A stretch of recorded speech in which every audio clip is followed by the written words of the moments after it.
आप देख रहे हैं इंडिया टाउन न्यूज, भारत की बात।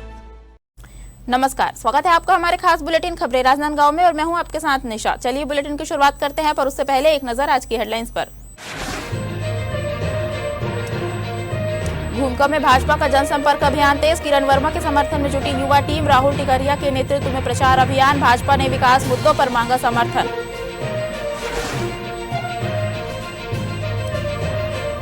दीवान झिटिया में भूमि विवाद से हंगामा, फर्जी एनओसी का आरोप, ग्रामीणों में आक्रोश, पेड़ कटाई और डायवर्जन पर सवाल।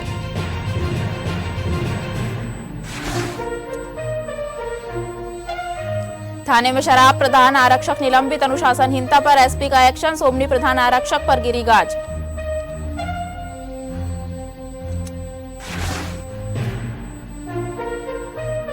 राजनांदगांव में सुरक्षा समीक्षा, कानून व्यवस्था पर पुलिस अलर्ट, त्योहारों पर पुलिस सतर्क।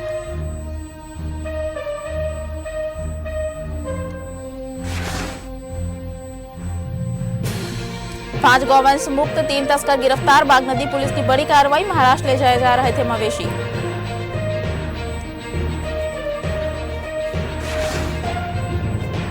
एक तरफ आसमान से आग बरस रही थी, दूसरी तरफ हाथ में टैबलेट और फॉर्म लिए प्रगणक घर घर दस्तक दे रहे थे।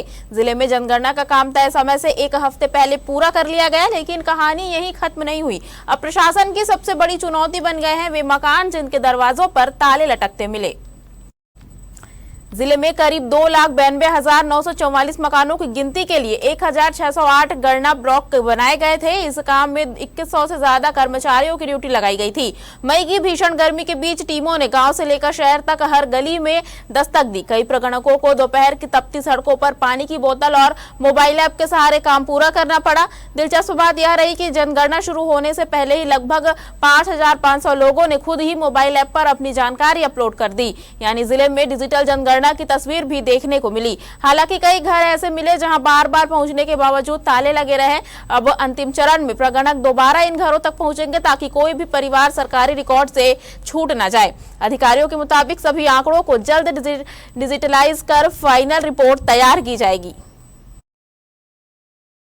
राजनांदगांव जिले में पुलिस अनुशासन को लेकर ऐसा फैसला हुआ है जिसने पूरे महकमे में हलचल मचा दी है। सोमनी थाना परिसर में बैरक के भीतर शराब सेवन की शिकायत सामने आते ही मामला सीधे एसपी तक पहुंचा और फिर शुरू हुआ ताबड़तोड़ एक्शन।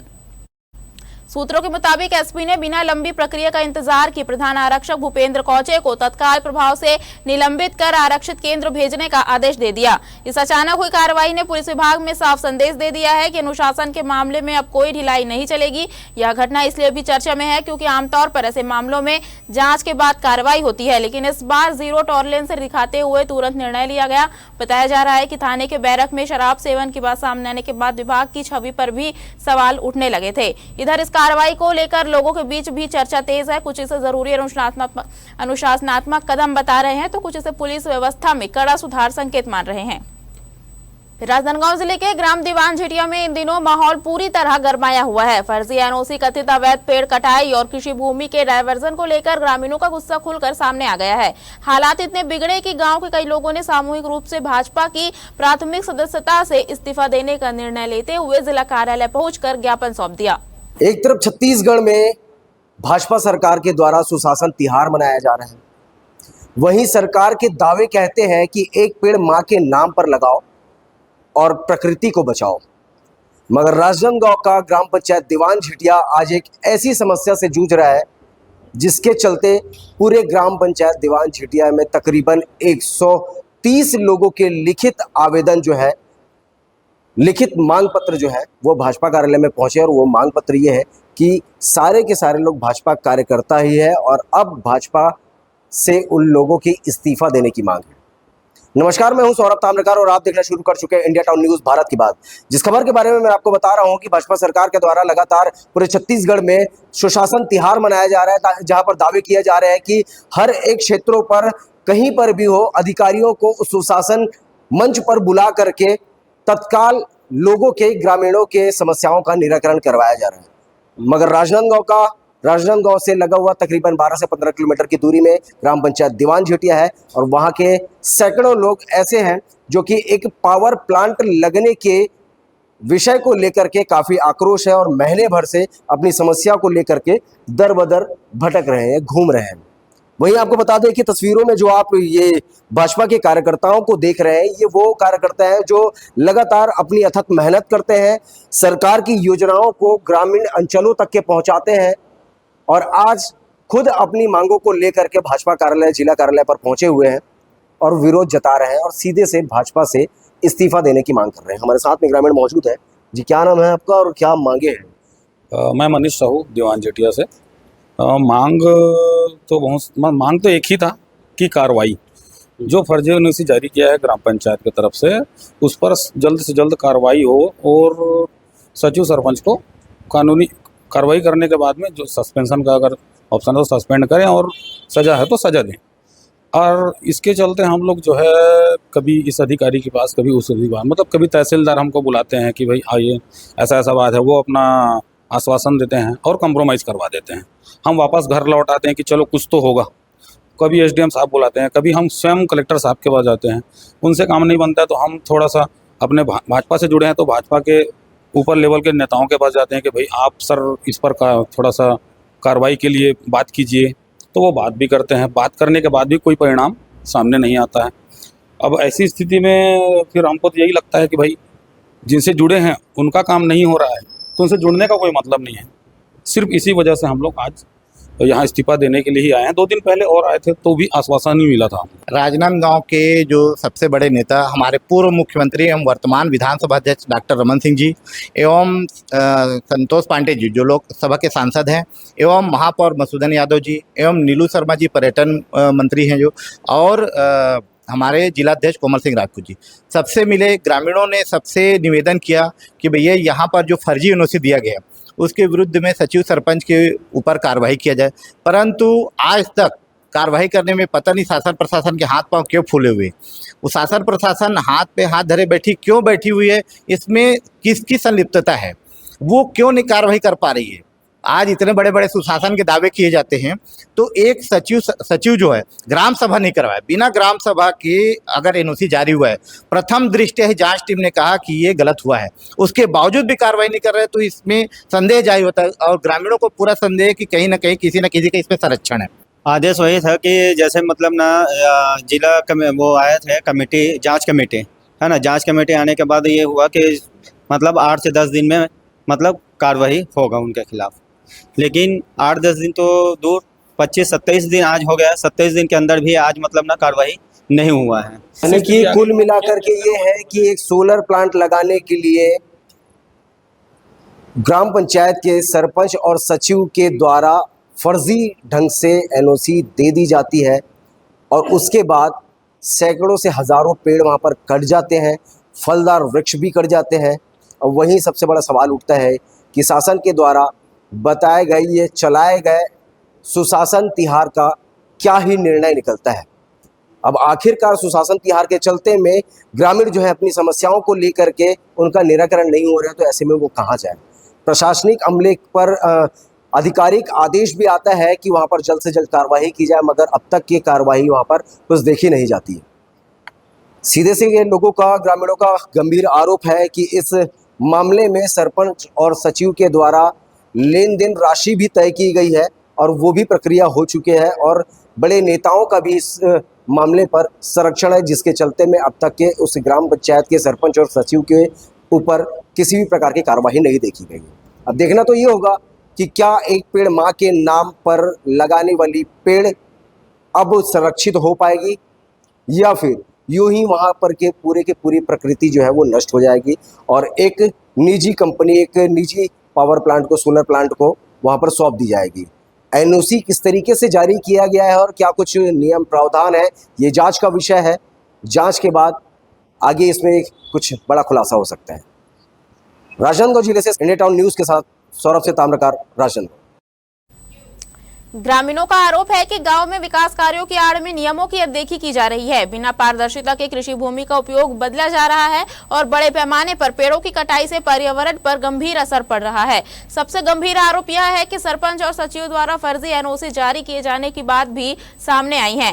गाँव वालों का कहना है कि लगातार शिकायतों के बावजूद कोई ठोस कार्रवाई नहीं हुई, जिससे आक्रोश बढ़ता गया और आखिरकार उन्होंने सामूहिक रूप से विरोध का रास्ता चुना। इस पूरे मामले में ग्रामीणों ने प्रशासन से उच्च स्तरीय जांच की मांग की है और दोषियों पर सख्त कार्रवाई की अपील की है।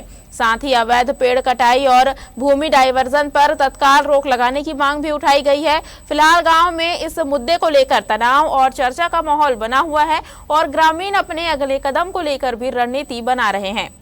अभी जिला भाजपा कार्यालय में दीवान जेठिया के लोग आए थे, उनकी कुछ समस्या है सोलर प्लांट को लेके।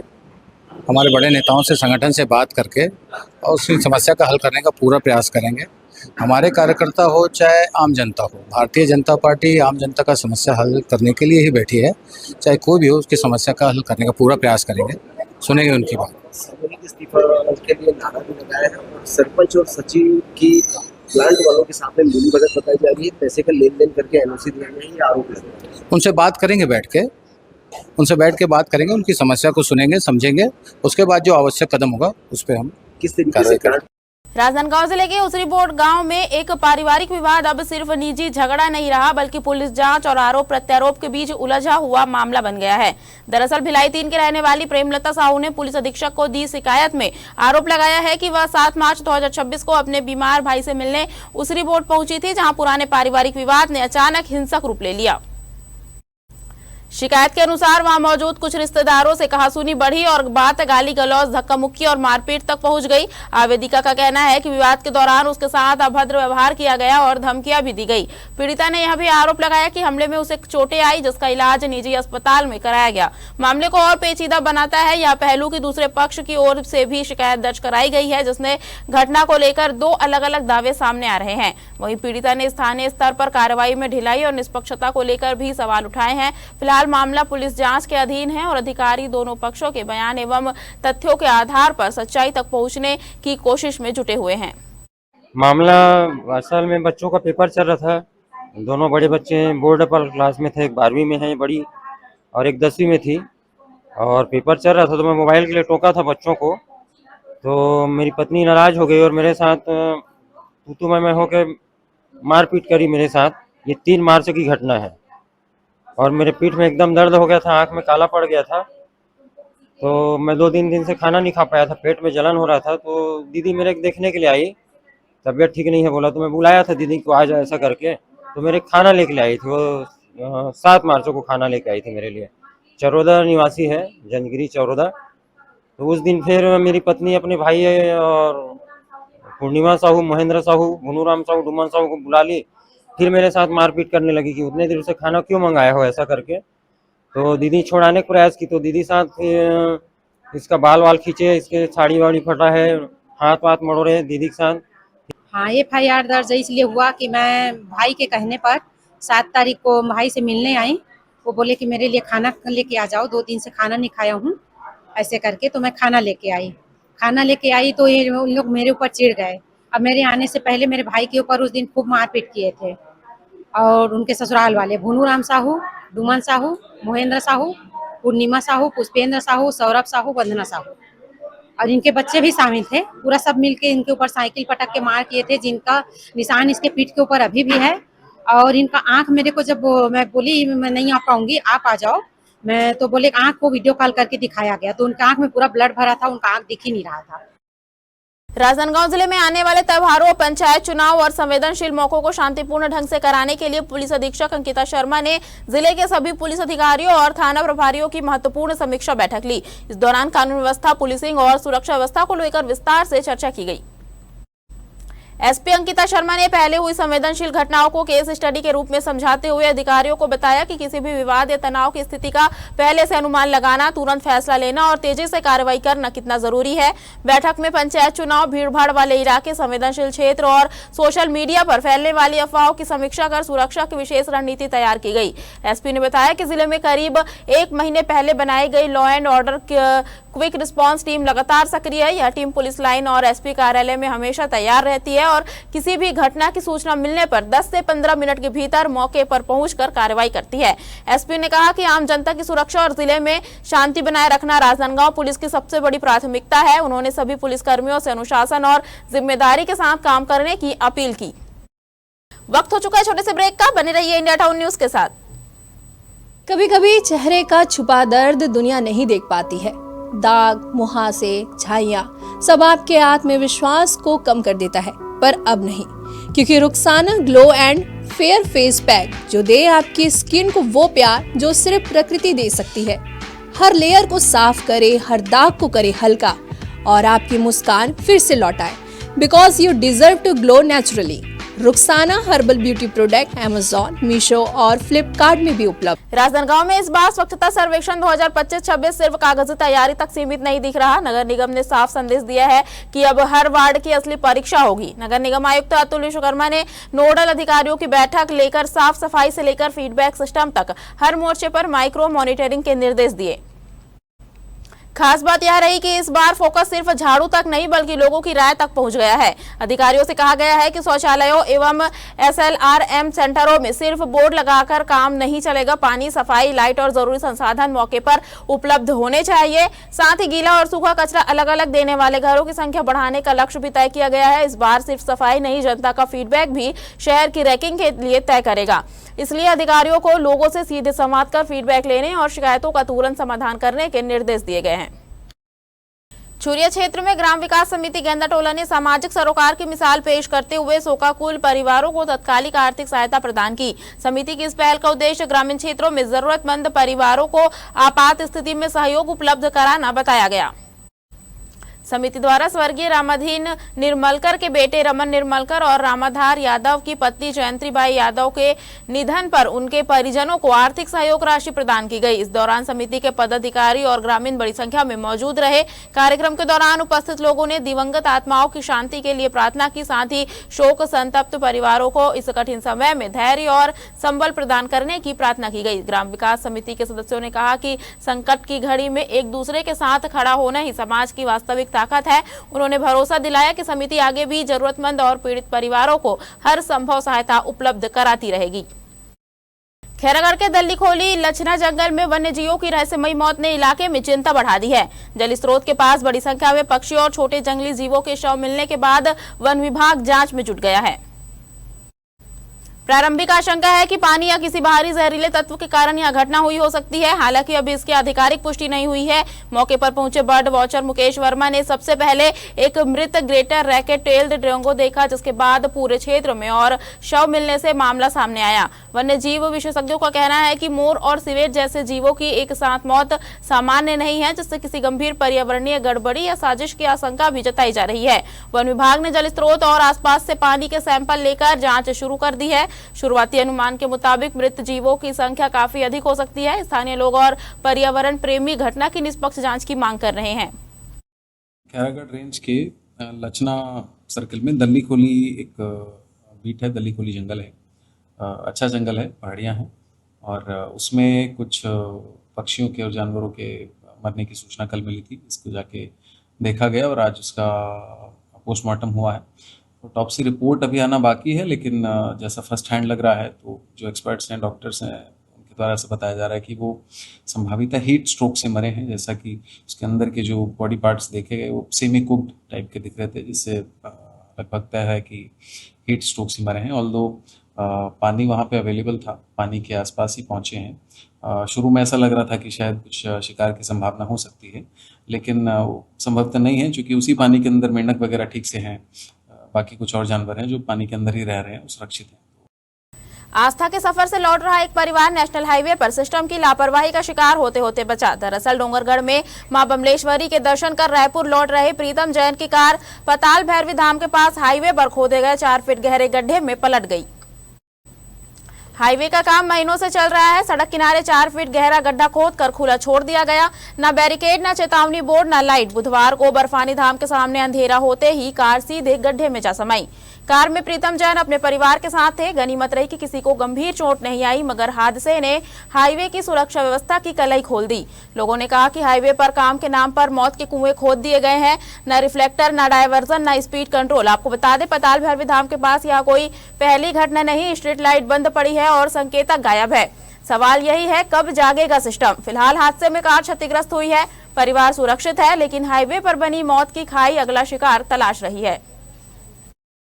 एक परिवार जो कि अपने घर पर कार लेता है कुछ महीने पहले और माता रानी के दरबार पर जाता है माथा टेकने के लिए, उनसे आशीर्वाद लेने के लिए, मगर क्या ही पता था कि सिस्टम की लापरवाही की वजह से वो परिवार को आज एक बड़ा नुकसान झेलने की नौबत सामने में आ गई है।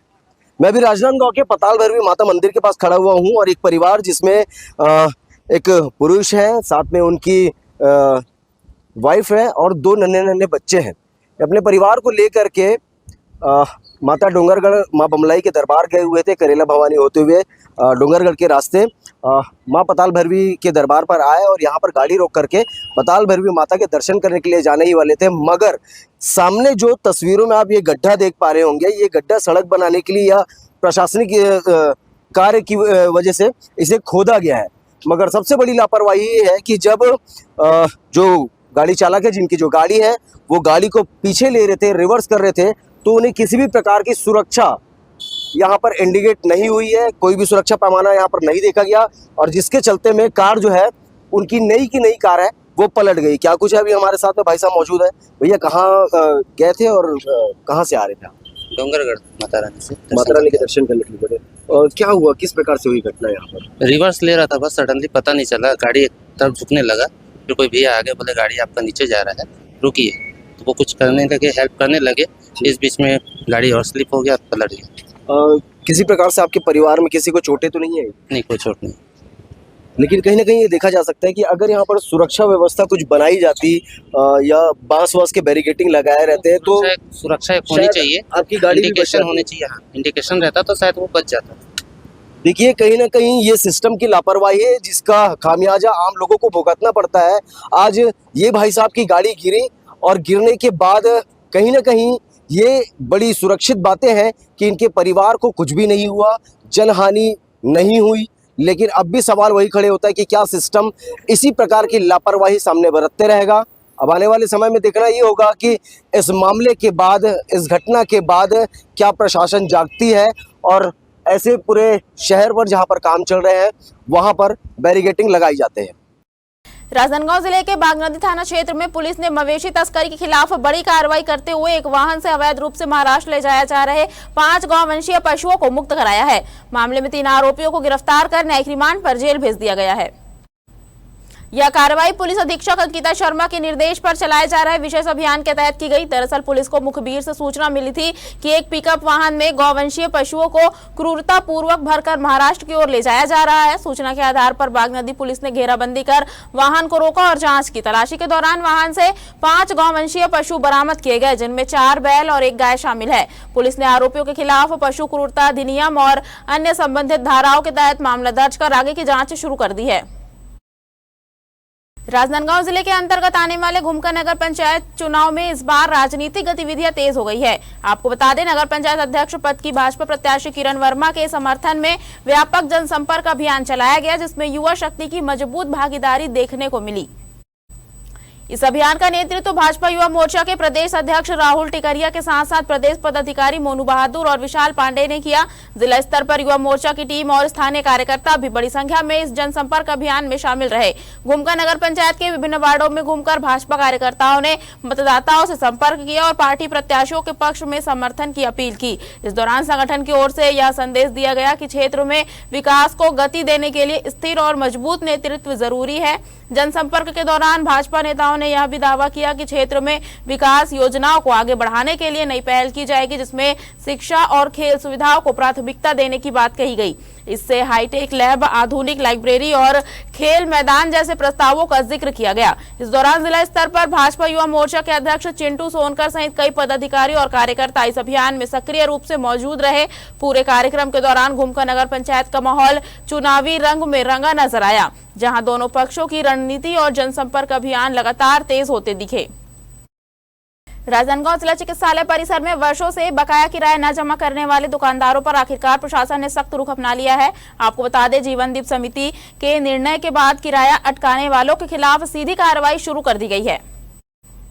इसी अभियान के तहत जिला चिकित्सालय परिसर स्थित उत्तरमुखी दुकान क्रमांक 8 को सील कर दिया गया। यह दुकान ममता चंद्राकर के नाम आवंटित थी, जिसका किराया जुलाई 2015 से लगातार लंबित था। कुल बकाया राशि 1,79,666 रुपए बताई गई है। अधिकारियों ने साफ कर दिया है कि यह कार्रवाई केवल शुरुआत है। परिसर में संचालित अन्य दुकानदारों को भी अंतिम चेतावनी दी गई है कि तय समय में बकाया किराया जमा करें, वरना उनके खिलाफ भी सीलिंग और आवंटन निस्तारीकरण जैसी कार्रवाई तय है। प्रशासन की इस सख्ती से परिसर में चल रहे व्यापारियों में हलचल है और बाकी दुकानों पर भी अब भुगतान का दबाव साफ दिखाई देने लगा है। हमारे खास बुलेटिन खबरें राजनांदगांव में फिलहाल इतना ही। अब मुझे दीजिए इजाजत और आप देखते रहिए इंडिया टाउन न्यूज भारत की बात। नमस्कार। आप देख रहे हैं इंडिया टाउन न्यूज भारत की बात।